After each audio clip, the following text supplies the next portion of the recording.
3日前，御刀尉许平志负责押送一批税银进京。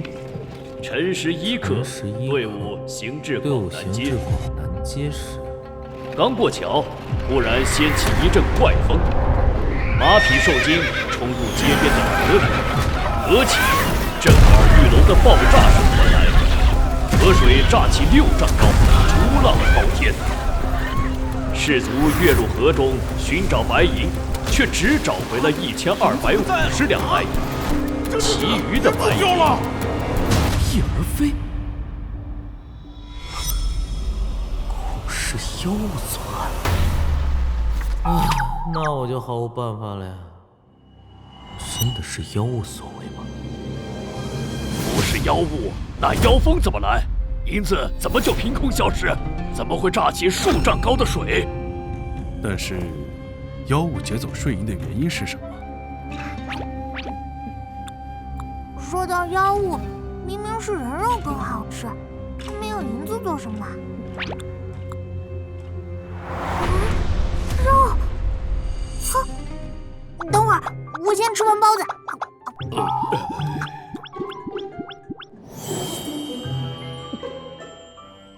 银子在妖类眼里未必有活生生的人肉人，哪怕想要银子，偷窃或抢劫都比劫走税银稳妥。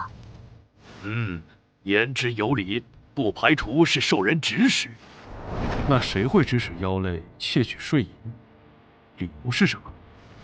也许幕后主使需要一笔巨款，但又不能肆无忌惮的敛财。但税银押运路线是随机决定的。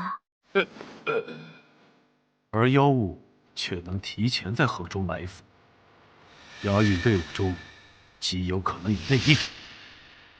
去云路书院等吴家圣人来问薪。你是看不起我们司天监的望气术吗？我都说了，在场押运税银的士卒都是毫不知情的。武夫真是粗鄙。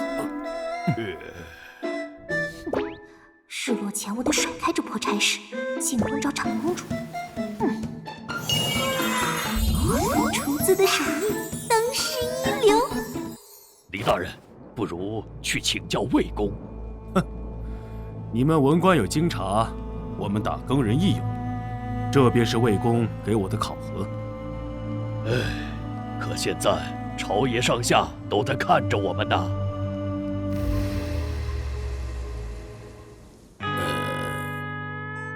我曾想过穿越回古代，抄诗耍酷，把酒言欢，还可以趁机撩妹。听说妖女个个千姿百媚，身段玲珑，不知道有没有猫娘狗娘？重新推理，妖物为什么要窃取税银？人肉不香吗？就算缺银子，也没必要盯着税银。税银案有2个最明显的线索，一是妖风，除了武夫之外，各大修炼体系都拥有刮风的能力，因此武夫出身的二叔嫌疑就减轻了，但不排除他与别人合谋。2是爆炸，高段位的修行者战斗引发爆炸很正常，但在这个案件中不存在武力拼斗，因此爆炸的出现不合理，除非……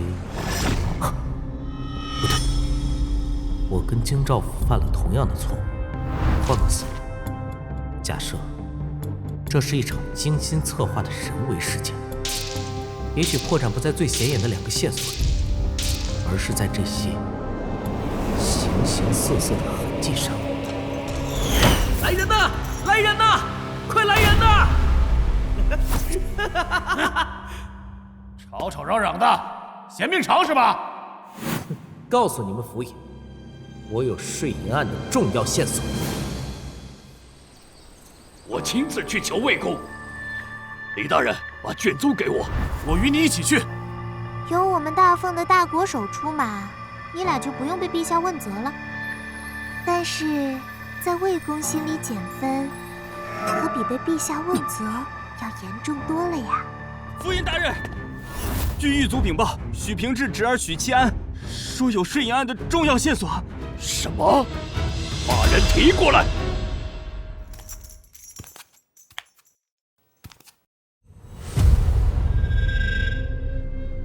飞袍应该是服役，4品官员。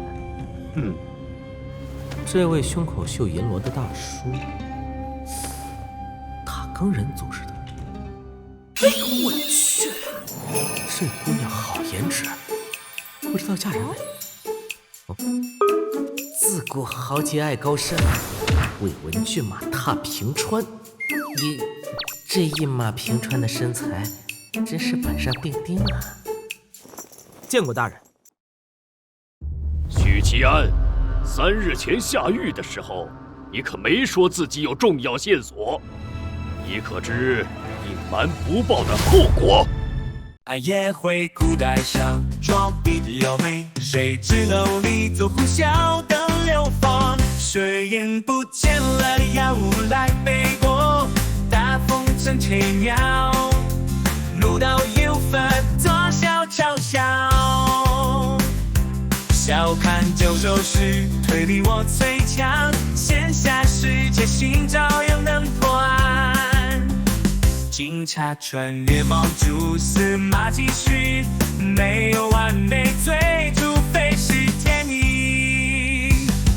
逻辑琐事，怪推理我最强，线下世界心照样能破案。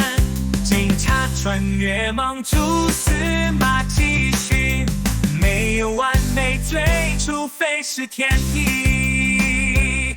拉风大跟人笑谈风景，有头有脸梦老的现实线，推理破谜团警察也呈现，笑看江湖路轻松又自在，笑看九州市推理我最强，线下世界心照样能破案。警察穿越猫蛛丝马迹寻，没有完美罪，除非是天意。